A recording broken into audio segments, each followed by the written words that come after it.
ഇന്ന് നമുക്ക് മഹാരാഷ്ട്രൻ സ്റ്റൈലിലൊരു ചിക്കൻ കറി വെക്കാത്തവരുണ്ടെങ്കിൽ ഒരു വട്ടെങ്കിലും വെച്ച് നോക്കണം. അത്രയ്ക്ക് രുചിയാണ്.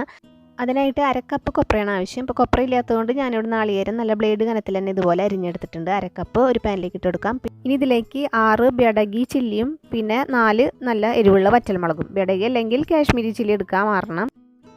ഇനി ഇതിലേക്ക് നാളികേരക്കൊത്ത് അതുപോലെ നല്ല ബ്രൗൺ ഷെയ്ഡ് ആവുന്നത് വരെയും മുളക് നല്ല ക്രിസ്പ് ആവുന്നത് വരെയും നന്നായിട്ട് തന്നെ നല്ലോണം കളർ മാറുന്നത് വരെ ചുട്ടെടുക്കണം. എന്നിട്ട് അതൊന്ന് ചൂടാറാനായിട്ട് മാറ്റി വയ്ക്കും. ഇനി അതേ പാനിലേക്ക് തന്നെ 3 ടീസ്പൂൺ മുഴുവൻ അവിടെയുള്ള മല്ലിയും പിന്നെ 1/2 ടീസ്പൂൺ മുഴുവൻ അവിടെയുള്ള കുരുമുളകും 1 ടീസ്പൂൺ പെരുംജീരകം 1/2 ടീസ്പൂൺ സാധാരണ നല്ല ജീരകം ഒരു ജാവിത്രിയുടെ ചെറിയൊരു പീസ് എടുത്ത് കൊടുക്കാം. പിന്നെ ഒരു തക്കോലം 1 ഇഞ്ചിൻ്റെ കറുവാപ്പട്ട പിന്നെ ഒരു ബേ ലീഫ് പിന്നെ 2 ഏലക്കായും 4 ഗ്രാമ്പും കുറച്ച് വെളിച്ചെണ്ണ ഒഴിച്ചിട്ട് നന്നായിട്ട് ബ്രൗൺ ഷെയ്ഡ് വരുന്നത് വരെ നന്നായിട്ട് വഴറ്റിയെടുക്കണം. നല്ല ബ്രൗൺ ഷെയ്ഡ് തന്നെ വരണം കേട്ടോ. അതുവരെ നന്നായിട്ട് വഴറ്റിയെടുക്കണം. നമ്മളിത് വേറെ ഇനി വറക്കണമൊന്നുമില്ല. അപ്പോൾ നന്നായിട്ട് ക്രിസ്പാവുന്നത് വരെ വഴറ്റിയതിന് ശേഷം അതൊരു മിക്സി ജാറിലേക്ക് മാറ്റാം. പിന്നെ നേരത്തെ നാളികേരക്കൊത്തും മുളകും കൂടിയിട്ട് ഇതിലേക്ക് ഇട്ട് കൊടുക്കാം. മുളകെല്ലാം പൊട്ടിച്ചിട്ട് കൊടുത്തിട്ടുണ്ട്.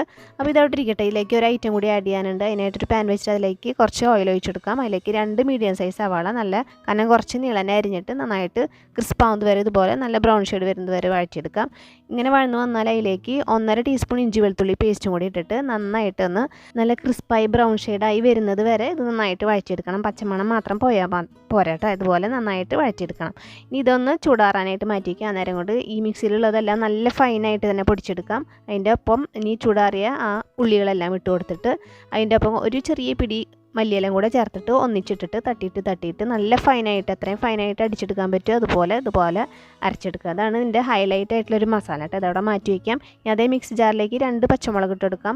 അതിലേക്ക് 3 വലിയ സൈസ് തക്കാളി ഇട്ടിട്ട് നല്ല ഫൈനായിട്ട് അരിച്ചിട്ട് മാറ്റി വയ്ക്കാം. ഇനി നമുക്ക് കുക്കറിലേക്ക് ഒരു 1/4 കപ്പോളം നല്ലോണം ഓയിൽ ഒഴിച്ചിട്ട് 2 മീഡിയം സൈസ് സവാള നല്ല പൊടിയായിട്ട് തന്നെ അരിഞ്ഞിട്ട് ഇതുപോലെ ഇട്ട് കൊടുക്കണം കേട്ടോ. നല്ല ചെറിയ പീസായിട്ട് അരിഞ്ഞിട്ട് നല്ല ബ്രൗൺ ഷെയ്ഡ് വന്ന് തുടങ്ങുന്ന സമയത്ത് 1/2 ടീസ്പൂൺ കൂടെ ഇഞ്ചി വെളുത്തുള്ളി പേസ്റ്റ് ഇതിലേക്ക് ചേർത്തെടുക്കാം. അപ്പോൾ ആകെ നമ്മളിതിലേക്ക് 3 ടീസ്പൂൺ ഇഞ്ചി വെളുത്തുള്ളി പേസ്റ്റാണ് ചേർത്തിട്ടുള്ളത്. നേരത്തെയും കൂടി കൂട്ടിയിട്ട് ആ ഇഞ്ചി വെളുത്തുള്ളി പേസ്റ്റെല്ലാം നന്നായിട്ട് വാടി വരുമ്പോൾ അതിലേക്ക് നേരത്തെ നമ്മൾ അടിച്ചു വെച്ചിരിക്കുന്ന തക്കാളി കൂടി ഇട്ടിട്ട് നന്നായി വഴച്ചെടുക്കുക. എണ്ണ നന്നായി തെളിഞ്ഞ് വരുമ്പോൾ നമ്മൾ 1 കിലോ ചിക്കനാണ് കേട്ടോ. അത് മഞ്ഞൾപ്പൊടി ഉപ്പും പരത്തി വെച്ചിരിക്കുന്ന ചിക്കനാണ്. അത് ഇതിലേക്ക് ചേർത്ത് കൊടുക്കാം. ഒപ്പം ഒരു 3/4 ടീസ്പൂൺ കാശ്മീരി ചില്ലി ഒരു കളറിന് വേണ്ടി ചേർത്തിട്ട് നന്നായി വഴറ്റുക. ഒരു 30 സെക്കൻഡോളം ഒന്ന് ഹൈ ഫ്ലെയിമിലിട്ട് വഴറ്റിയതിന് ശേഷം ഒരു 1/4 കപ്പ് വെള്ളം ഒഴിച്ചിട്ട് ഒരു വിസിലടിപ്പിച്ചെടുക്കാം. ഒരു വിസിലടിച്ചതിന് ശേഷം ഒരു 30 സെക്കൻഡ് കഴിഞ്ഞിട്ടുണ്ടെങ്കിൽ അതിൻ്റെ എയർ കളഞ്ഞതിന് ശേഷം ഒരു ചട്ടിയിലേക്ക് പകർത്തി മാറ്റിയിട്ട് നമ്മൾ നേരത്തെ അടിച്ചു വെച്ചിരിക്കുന്ന ഈ സ്പെഷ്യൽ ഹൈലൈറ്റ് ആയിട്ടുള്ള ഒരു മസാല ചേർത്ത് കൊടുക്കാം. ചുടുവെള്ളം ആവശ്യത്തിന് ഒഴിച്ചു കൊടുക്കാം. കുറച്ചും കൂടി ഗ്രേവിക്ക് അനുസരിച്ചിട്ട് ഉപ്പും കൂടെ ചേർത്തിട്ടുണ്ട്. കുറച്ച് മല്ലിയില കൂടെ പൊടി അരിഞ്ഞിട്ട് നന്നായി ഇളക്കി ഒന്ന് തിളപ്പിച്ച് കഴിഞ്ഞിട്ടുണ്ടെങ്കിൽ നല്ല കിടിലൻ കറി റെഡി ആയിട്ടുണ്ട്.